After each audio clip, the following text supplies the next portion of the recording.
बस उस अंधकार को समझो।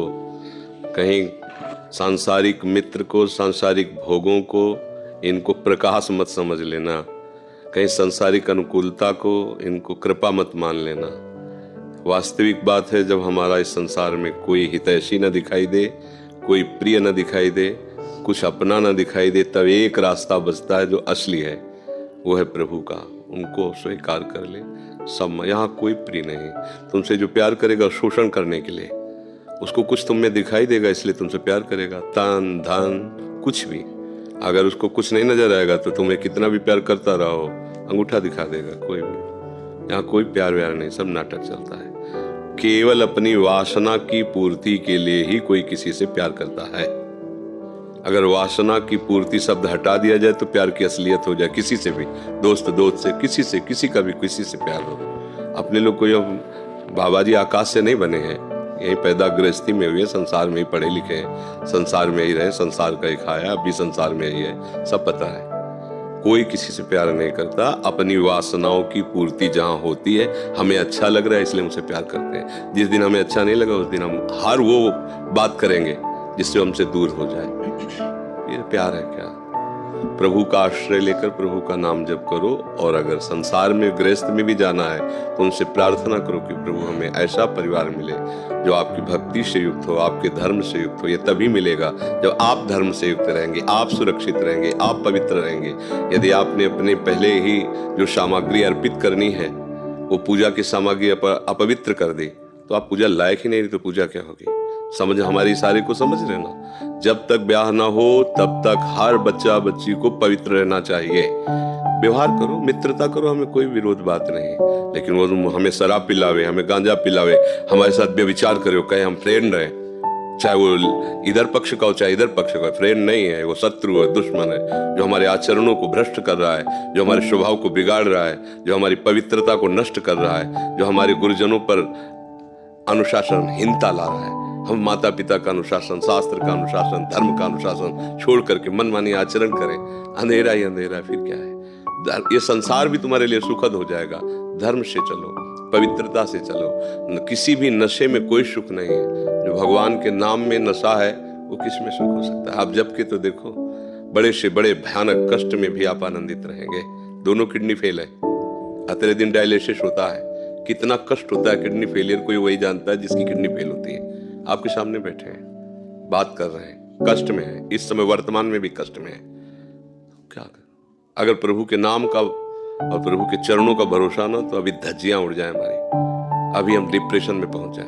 ये हर समय आनंद रहते हैं। और 2 बजे से चल रही दिनचर्या, 2 बजे रात से 8-9 बजे शयन करो, 1:30 बजे उठ जाओ अपनी दिनचर्या। ये बीमार की दिनचर्या होती है क्या? प्रभु भगवद आश्रय।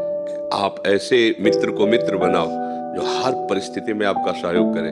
वो केवल श्री कृष्ण है, वो केवल प्रभु है, दूसरा कोई नहीं है। अब ये बात अभी समझ में नहीं आएगी, क्योंकि जैसे यौवन अवस्था होती है, प्रमाद स्थिति होती है, भोगों में सुख लगता है, तो ये सब भगवान और भगवान की बातें सब ऐसे लगती है। लेकिन एक समय आता है जब केवल यही बात समझ में आती है कि हाँ यही है अपने, दूसरा कोई नहीं है। यहाँ जो जितना भी प्यार, जितना भी मंगल में दिखाई दे रहा है ना, वो सब चंद क्षणों का। जिस दिन तुम्हारे पुण्य नष्ट हुए तो वही मित्र शत्रु बन जाएगा, वही भोग तुम्हें जलाने वाला बन जाएगा, कोई तुम्हें पूछने वाला नहीं होगा, पक्का।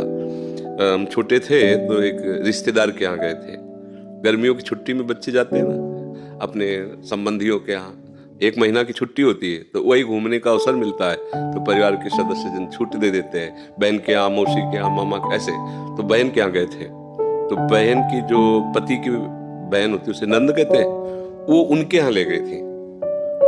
तो उनके यहाँ हम गए हुए थे, तो एक कमरे में देखा एक नौजवान व्यक्ति पड़ा हुआ था। वो शायद उनकी ननंद के पति थे। तो उनको पता नहीं क्या लगा, भगवान की प्रेरणा, हम तो बच्चे ही थे, तो हमें बुलाया, ऐसे नजदीक गए तो रोने लगे। उनका बच्चा अब हमारी कोई बात नहीं सुनता, तो हमें मन में है आपसे बता दें। तो शायद हमें भगवान उदाहरण देना चाहते होंगे, इसीलिए सुनवाया होगा, नहीं तो हम बच्चा थे, उनका कोई सपोर्ट तो कर ही नहीं सकते थे। उनका बच्चा है, जो बिल्डिंग देख रहे हो ना, ये मेरी बनवाई हुई है, वो मेरी पत्नी है, और वो टाकीज के सामने मेरी चाय, समोसा, पान इसकी दुकान थी। मैं सुबह से शाम तक मेहनत करता, तो यही पत्नी हमारे मोजे जूते उतार करके हमें प्यार करती थी। हमारे शरीर में लकवा मार गया, अब मैं उठ नहीं सकते। बोले 2 रोटी से ज़्यादा भोजन नहीं देती और कहती ज़्यादा देंगे तो बार बार शौच करोगे, हमें फेंकना पड़ेगा। बोले हमको मारती भी है, हमसे बात नहीं करती, चिल्लाते रहते हैं, हमारे सामने दूसरे पुरुष को बुलाती है, बात करती है ऐसा। बोले किससे कहूँ, अगर कहूँ तो ये मारेगी आकर के, कहना नहीं। तो हम बच्चे थे पर वो बात हमारे दिमाग में, हम बार बार सोचा इस विषय कि मेरे से क्यों कहा। शायद मुझे शिक्षा भगवान दिलाना चाहते थे। एक उदाहरण हमारे दिमाग में देखो, ये वो बता रहा है कि जब मैं कमा के आता था तो मेरे जूते मुझे उतारती थी, मुझे प्रेम करती थी।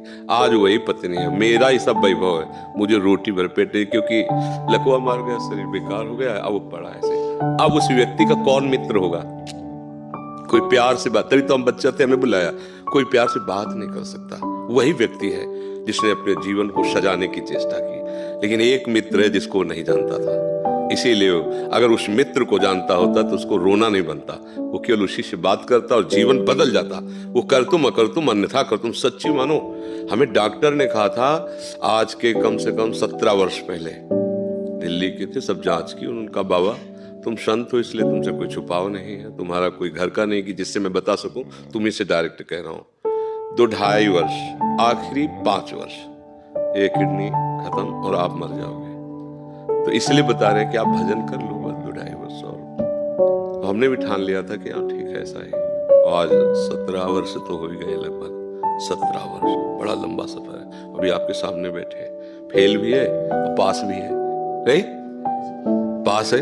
देखो जो दिनचर्या हमें चाहिए वो हमारे शरीर कर रहा है, तो हम पास है। और फेल इसलिए कि संसार की दृष्टि से वो किडनी फेल है। अगर भगवान का भरोसा ना होता तो सोचो आज हम कितने परेशान होते, शरीर को लेकर, पैसे को लेकर, कितना खर्चा, कैसी दवाइयां, कहां से डॉक्टर कहां लाते, क्या कुछ नहीं करना होता। वो अपने आप डॉक्टर रो करके कहते कि मेरी सेवा मत छीनना। बैठे हैं हजारों कोस दूर और रोज संपर्क, महाराज जी की क्या इस समय स्थिति है, अच्छा ये दवा दे देना, अच्छा आप ऐसा कर दे। तो हम देखते किसका दुलार है, जिनको 1000 रुपया दे के समय लिया जाता है, वो फिर बात करते हैं, वो भी अपने ढंग से।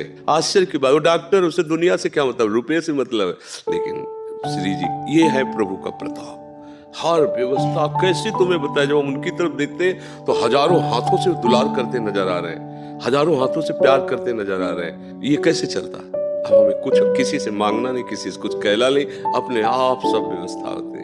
ये हमारी नहीं, भगवद आश्रय होने की बात है। अगर भगवद आश्रित नहीं हो तो वह अमल पत्नी होती, बच्चे होते, किसी के काम की तरह नहीं गए थे, तो क्या कहते, तेरे दिन इसे 4-5 हजार रुपए डायलिसिस के लिए चाहिए, दवाइयाँ चाहिए, भगवान उठा लो, ऐसे कर पूछ लो भगवान इनको, वो कहती है इनको पूछ लो। संसार का खेल है ऐसा।